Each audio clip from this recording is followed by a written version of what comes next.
प्लेटो का जन्म लगभग 427 ईसा पूर्व एथेंस में हुआ था, जो उस समय ज्ञान, कला और राजनीति का सबसे बड़ा केंद्र माना जाता था। वो एक बहुत ही प्रतिष्ठित और संपन्न परिवार से संबंध रखते थे। उनके पिता एरिस्टन और माता पेरिक्टियोने दोनों ही उच्च वर्ग से थे, जिसके कारण प्लेटो का बचपन एक समृद्ध और शिक्षित वातावरण में बीता। बचपन से ही प्लेटो का झुकाव सामान्य बच्चों की तरह खेल-कूद तक सीमित नहीं था। उन्हें नई नई चीजें सीखने और समझने में गहरी रुचि थी। उन्होंने प्रारंभिक शिक्षा में कविता, संगीत, नाटक और व्यायाम जैसे विषयों का अध्ययन किया। उस समय ग्रीस में शिक्षा का मुख्य उद्देश्य केवल ज्ञान देना नहीं, बल्कि व्यक्ति के संपूर्ण व्यक्तित्व का विकास करना होता था, और प्लेटो इसी प्रणाली का एक उत्कृष्ट उदाहरण थे। प्लेटो का वास्तविक नाम एरिस्टोक्लीज था, लेकिन उनके मजबूत शरीर और चौड़े कंधों के कारण उन्हें प्लेटो नाम दिया गया, जिसका अर्थ होता है विस्तृत या विशाल। धीरे धीरे यही नाम उनकी पहचान बन गया। उनका परिवार चाहता था कि वे बड़े होकर राजनीति में जाएं और एथेंस के शासन में महत्वपूर्ण भूमिका निभाएं। लेकिन प्लेटो का मन सत्ता और राजनीति के बजाय ज्ञान और सत्य की खोज में अधिक था। वे हमेशा यही समझने की कोशिश करते थे कि जीवन का वास्तविक उद्देश्य क्या है, सही और गलत में अंतर कैसे किया जाए और समाज को बेहतर कैसे बनाया जा सकता है। यही जिज्ञासा और ज्ञान की खोज आगे चलकर उन्हें महान दार्शनिक सुकरात की ओर ले गई, जिनसे उनकी मुलाकात ने उनके जीवन की दिशा पूरी तरह बदल दी। ये मुलाकात केवल एक गुरु और शिष्य के बीच का संबंध नहीं थी, बल्कि ये एक ऐसी शुरुआत थी जिसने प्लेटो के सोचने का तरीका पूरी तरह से बदल दिया। सुकरात उस समय एथेंस के सबसे अलग और अनोखे विचारकों में से एक थे। वे लोगों को सीधा उत्तर देने के बजाय उनसे सवाल पूछते थे, ताकि वो खुद सोचकर सत्य तक पहुंच सकें। इस पद्धति को आज सेक्रोटिक मेथड के नाम से जाना जाता है। प्लेटो, जो पहले से ही ज्ञान की खोज में रुचि रखते थे, सुकरात की इस शैली से बहुत प्रभावित हुए। धीरे धीरे प्लेटो ने सुकरात को अपना गुरु मान लिया और उनके साथ समय बिताने लगे। वे उनके साथ विभिन्न विषयों पर गहरी चर्चाएं करते थे, जैसे कि न्याय क्या है, सत्य क्या है और एक आदर्श जीवन कैसा होना चाहिए। सुकरात की यही प्रश्न पूछने वाली शैली ने प्लेटो को गहराई से सोचने और हर चीज को तर्क की कसौटी पर परखने की आदत सिखाई। इस मुलाकात के बाद प्लेटो का जीवन पूरी तरह बदल गया। जहां पहले उनका झुकाव राजनीति की ओर था, और वहीं अब वो दर्शन और ज्ञान की ओर पूरी तरह समर्पित हो गए। उन्होंने ये समझ लिया कि सच्ची शक्ति सत्ता में नहीं, बल्कि ज्ञान और सत्य की समझ में होती है। यही कारण है कि प्लेटो ने आगे चलकर अपने लगभग सभी विचारों और लेखनों में सुकरात को प्रमुख स्थान दिया। उनकी कई रचनाएं संवाद के रूप में लिखी गई हैं, जिनमें सुकरात मुख्य पात्र के रूप में दिखाई देते हैं। ये इस बात का प्रमाण है कि सुकरात का प्रभाव प्लेटो के जीवन और विचारों पर कितना गहरा था। प्लेटो के जीवन का सबसे दुखद और झकझोर देने वाला क्षण वो था जब उनके गुरु सुकरात को एथेंस की अदालत द्वारा मृत्यु दंड सुनाया गया। ये घटना लगभग 399 ईसा पूर्व की है, जिसने न केवल प्लेटो को भीतर से तोड़ दिया, बल्कि उनके जीवन की दिशा भी हमेशा के लिए बदल दी। सुकरात पर आरोप लगाया गया कि वे एथेंस के युवाओं को भटका रहे हैं और नए देवताओं की बात करते हैं।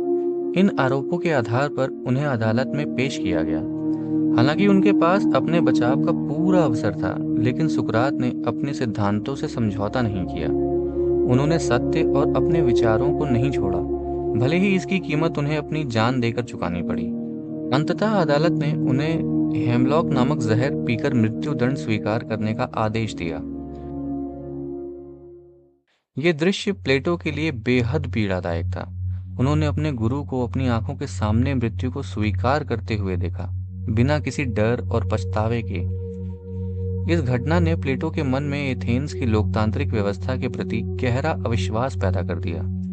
उन्हें यह महसूस हुआ कि जिस समाज में एक सच्चे और बुद्धिमान व्यक्ति को भी गलत तरीके से सजा दी जा सकती है, वहां न्याय की वास्तविक परिभाषा क्या है। यही दर्द और प्रश्न आगे चलकर प्लेटो के दर्शन का आधार बने। उन्होंने ये ठान लिया कि वे एक समाज और शासन व्यवस्था की कल्पना करेंगे जहां सच्चे ज्ञान और न्याय का सम्मान हो। यही विचार बाद में उनके प्रसिद्ध कृति द रिपब्लिक में स्पष्ट रूप से दिखाई देता है। इसी प्रकार सुकरात की मृत्यु केवल एक गुरु की विदाई नहीं थी, बल्कि वो एक घटना थी जिसने प्लेटो को एक महान दार्शनिक बनने की राह पर दृढ़ता से आगे बढ़ा दिया। अपने गुरु सुकरात की मृत्यु के बाद प्लेटो गहरे आघात में थे। एथेंस की परिस्थितियां और वहां का राजनीतिक माहौल अब उन्हें सही नहीं लग रहा था। इसी कारण उन्होंने कुछ समय के लिए एथेंस छोड़ने का निर्णय लिया और ज्ञान की खोज में लंबी यात्राओं पर निकल पड़े। प्लेटो ने सबसे पहले मिस्र की यात्रा की, जो उस समय प्राचीन ज्ञान और रहस्यमयी परंपराओं का केंद्र माना जाता था। वहां उन्होंने गणित, ज्यामिति और धार्मिक विचारों का अध्ययन किया। मिस्र की सभ्यता से उन्हें ये समझने में मदद मिली कि ज्ञान केवल तर्क तक सीमित नहीं है, बल्कि परंपराओं और अनुभवों में भी छिपा होता है।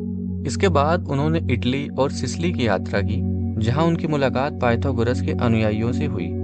यहाँ उन्होंने पाइथागोरस के विचारों को गहराई से समझा, विशेष रूप से गणित और संख्याओं के महत्व को।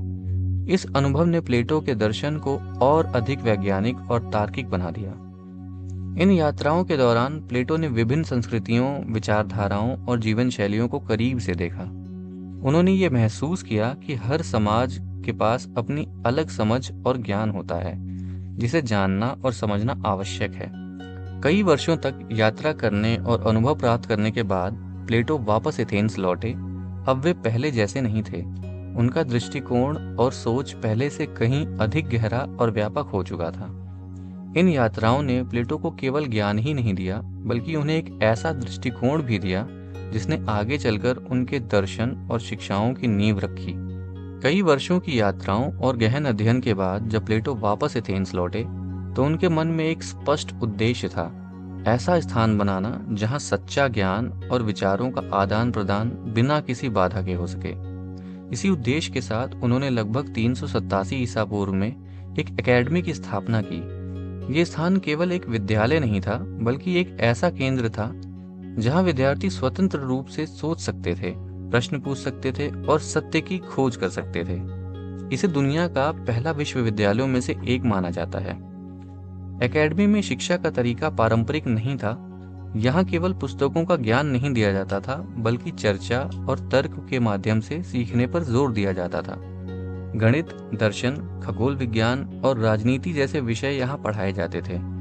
प्लेटो का मानना था कि किसी भी विषय को समझने के लिए केवल उसे पढ़ना काफी नहीं है, बल्कि उस पर विचार करना और उसे महसूस करना भी जरूरी है। इस एकेडमी में दूर दूर से विद्यार्थी शिक्षा प्राप्त करने आते थे। इन्हीं में से एक थे अरस्तु, जो आगे चलकर खुद एक महान दार्शनिक बने। ये इस बात का प्रमाण है कि प्लेटो की शिक्षा प्रणाली कितनी प्रभावशाली थी। प्लेटो की एकेडमी केवल एक शिक्षण संस्थान नहीं था, बल्कि एक ऐसा विचार था जिसने आने वाली पीढ़ियों के लिए शिक्षा की नई दिशा तय की। यहाँ से निकले विचारों ने न केवल उस समय के समाज को प्रभावित किया, बल्कि आज भी शिक्षा और दर्शन के क्षेत्र में इसकी छाप स्पष्ट रूप से देखी जा सकती है।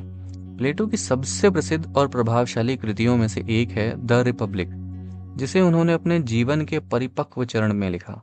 ये केवल एक पुस्तक नहीं, बल्कि एक ऐसा विचार है जिसमें प्लेटो ने एक आदर्श समाज और न्यायपूर्ण राज्य की कल्पना प्रस्तुत की है। इस पुस्तक को संवाद के रूप में लिखा गया है, जिसमें मुख्य रूप से सुकरात के माध्यम से विचारों को व्यक्त किया गया है। इसमें सबसे महत्वपूर्ण प्रश्न उठाया गया है, न्याय क्या है और एक समाज को न्यायपूर्ण कैसे बनाया जा सकता है। प्लेटो के अनुसार एक आदर्श राज्य में हर व्यक्ति को वही कार्य करना चाहिए जिसके लिए वो सबसे उपयुक्त है। उन्होंने समाज को 3 वर्गों में विभाजित किया, शासक, सैनिक और सामान्य नागरिक। उनका मानना था कि यदि हर वर्ग अपना कार्य ईमानदारी से करे तो समाज में संतुलन और न्याय बना रहेगा। प्लेटो ने फिलोसोफर किंग की अवधारणा भी इस पुस्तक में प्रस्तुत की है। उनका मानना था कि राज्य का शासक एक दार्शनिक होना चाहिए, ऐसा व्यक्ति जो ज्ञान, सत्य और नैतिकता को समझाता हो। उनके अनुसार केवल वही व्यक्ति समाज को सही दिशा में ले जा सकता है जो सच्चे ज्ञान को जानता हो। इस पुस्तक में प्लेटो ने एलेगोरी ऑफ द केव, गुफा की उपमा के माध्यम से ये समझाने की कोशिश की कि लोग अक्सर वास्तविकता की केवल छाया देखते हैं, जबकि सच्चा ज्ञान उससे कहीं अधिक गहरा होता है। द रिपब्लिक ने न केवल उस समय के समाज और राजनीति को प्रभावित किया, बल्कि आज भी ये दर्शन, राजनीति और नैतिकता के अध्ययन में एक महत्वपूर्ण स्थान रखती है। ये पुस्तक हमें ये सोचने पर मजबूर करती है कि एक आदर्श समाज वास्तव में कैसा होना चाहिए और उसमें हमारी क्या भूमिका हो सकती है। प्लेटो के दर्शन का सबसे गहरा और महत्वपूर्ण सिद्धांत है विचारों की दुनिया, जिसे थ्योरी ऑफ फॉर्म्स कहा जाता है। ये सिद्धांत ये बताता है कि हम जो दुनिया अपनी आंखों से देखते हैं वो पूरी तरह वास्तविक नहीं है, बल्कि केवल एक छाया या प्रतिबिंब है। प्लेटो के अनुसार इस संसार में जो भी वस्तुएं हैं, जैसे पेड़, इंसान या कोई वस्तु, वे अपने असली और पूर्ण रूप की केवल नकल है। असली और शुद्ध रूप एक अलग अदृश्य दुनिया में मौजूद है, जहां सब कुछ अपने सबसे परिपूर्ण स्वरूप में होता है। उदाहरण के लिए हम दुनिया में कई प्रकार की कुर्सियां देखते हैं, लेकिन कुर्सी का एक आदर्श रूप कहीं और मौजूद है, और जो भी कुर्सियां हम देखते हैं वे उसी आदर्श रूप की अपूर्ण प्रतियां हैं। इसी विचार को समझाने के लिए प्लेटो ने एक प्रसिद्ध उदाहरण दिया, गुफा की उपमा से। इसमें वे बताते हैं कि कुछ लोग एक गुफा में बंधे हुए हैं और वे केवल दीवार पर पड़ने वाली परछाइयों को ही वास्तविकता मानते हैं, लेकिन असली दुनिया उन परछाइयों के बाहर है, जिसे वे देख ही नहीं पाते।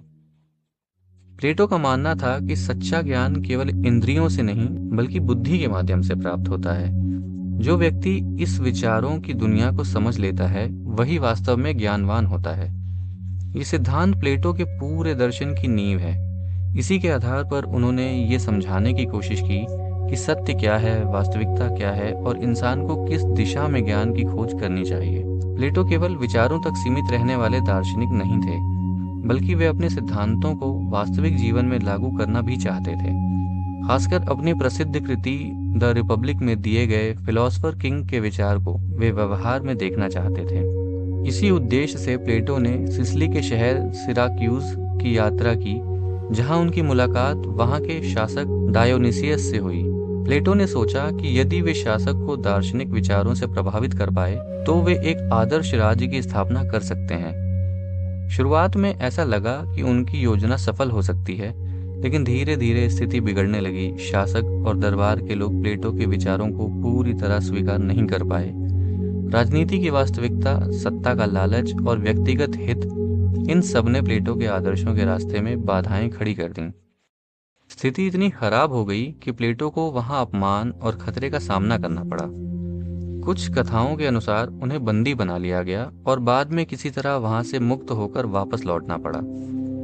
यह अनुभव प्लेटो के लिए एक बड़ी सीख थी। उन्होंने समझ लिया कि आदर्श विचारों को वास्तविक राजनीति में लागू करना उतना आसान नहीं है जितना कि सिद्धांतों में लगता है। इस असफलता के बावजूद प्लेटो ने अपने विचारों को नहीं छोड़ा, बल्कि उन्होंने इसे एक अनुभव के रूप में लिया और अपने दर्शन को और अधिक गहराई से समझने और समझाने का प्रयास किया। यह घटना उनके जीवन का वो अध्याय है जिसने उन्हें यह सिखाया कि ज्ञान और सत्ता के बीच की दूरी को पाटना कितना कठिन है। प्लेटो के जीवन का एक महत्वपूर्ण अध्याय उनकी शिक्षा और उनके द्वारा तैयार की गई अगली पीढ़ी से जुड़ा हुआ है। उनकी स्थापित एकेडमी में कई प्रतिभाशाली विद्यार्थी शिक्षा प्राप्त करने आए, लेकिन उनमें सबसे प्रसिद्ध नाम था अरस्तू। अरस्तू लगभग 17 वर्ष की आयु में प्लेटो की एकेडमी में आए और लगभग 20 वर्ष तक वहीं शिक्षा प्राप्त करते रहे। इस दौरान उन्होंने प्लेटो के विचारों को गहराई से समझा और उनसे बहुत कुछ सीखा। प्लेटो और अरस्तू के बीच गुरु शिष्य का संबंध तो था ही, साथ ही उनके बीच गहरे बौद्धिक संवाद भी होते थे। हालांकि अरस्तू ने आगे चलकर अपने स्वयं के विचार विकसित किए जो कई बार प्लेटो के सिद्धांतों से अलग थे, लेकिन यह भी सच है कि उनकी सोच की नींव प्लेटो की शिक्षा पर ही आधारित थी। इस तरह प्लेटो के विचार उनके शिष्यों के माध्यम से आगे बढ़ते रहे। प्लेटो की सबसे बड़ी विरासत केवल उनकी पुस्तकें या सिद्धांत नहीं है, बल्कि वे लोग हैं जिन्हें उन्होंने शिक्षित किया। उनके द्वारा स्थापित एकेडमी ने सैकड़ों वर्षों तक ज्ञान का प्रसार किया और अनेक विद्वानों को जन्म दिया। अरस्तू ने आगे चलकर अलेक्जेंडर द ग्रेट जैसे महान शासकों को शिक्षा दी, जिससे ये स्पष्ट होता है कि प्लेटो के विचार केवल दर्शन तक सीमित नहीं रहे, बल्कि उन्होंने इतिहास और राजनीति को भी प्रभावित किया। इस प्रकार प्लेटो की विरासत केवल उनके जीवन तक सीमित नहीं रही, बल्कि उनके शिष्यों और उनके विचारों के माध्यम से सदियों तक जीवित रही और आज भी दुनिया को प्रभावित कर रही है। प्लेटो ने अपने जीवन का अधिकांश समय ज्ञान की खोज, शिक्षण और दर्शन के विकास में बिताया। लगभग 347 ईसा पूर्व में एथेंस में उनका निधन हुआ। कहा जाता है कि उन्होंने अपनी अंतिम सांसें भी उसी स्थान के आसपास ली जहां वे वर्षों तक ज्ञान का प्रकाश फैलाते रहे, अपनी एकेडमी में। उनकी मृत्यु शांतिपूर्ण मानी जाती है, लेकिन उनके विचारों की गूंज आज भी उतनी ही जीवित है जितना उस समय थी। प्लेटो ने अपने जीवन में जो प्रश्न उठाए, सत्य क्या है, न्याय क्या है और आदर्श समाज कैसा होना चाहिए, वे आज भी उतने ही प्रासंगिक हैं। उनकी रचनाएं, विशेष रूप से द रिपब्लिक, आज भी दुनिया भर के विद्यालयों और विश्वविद्यालयों में पढ़ाई जाती हैं। उनके विचारों ने दर्शन, राजनीति, शिक्षा और विज्ञान जैसे कई क्षेत्रों को गहराई से प्रभावित किया। प्लेटो के बाद उनके शिष्य, विशेषकर अरस्तू ने उनके विचारों को आगे बढ़ाया और उन्हें नई दिशा दी। इस प्रकार प्लेटो का प्रभाव केवल उनके जीवन काल तक सीमित नहीं रहा, बल्कि आने वाली पीढ़ियों में भी फैलता गया। आज हजारों वर्षों बाद भी प्लेटो केवल एक नाम नहीं है, वे एक विचार हैं, एक सोच हैं जो हमें ये सिखाती है कि सच्चा ज्ञान क्या होता है और जीवन को सही दिशा में कैसे जिया जाए। तो दोस्तों, ये थी प्लेटो की जीवनी। अगर आप लोगों को वीडियो अच्छा लगा हो तो वीडियो को लाइक करना ना भूलें। चैनल को सब्सक्राइब करते रहिए ऐसे ही रोमांचक स्टोरीज के लिए। तो मिलते हैं नेक्स्ट इंटरेस्टिंग वीडियो में। तब तक के लिए धन्यवाद।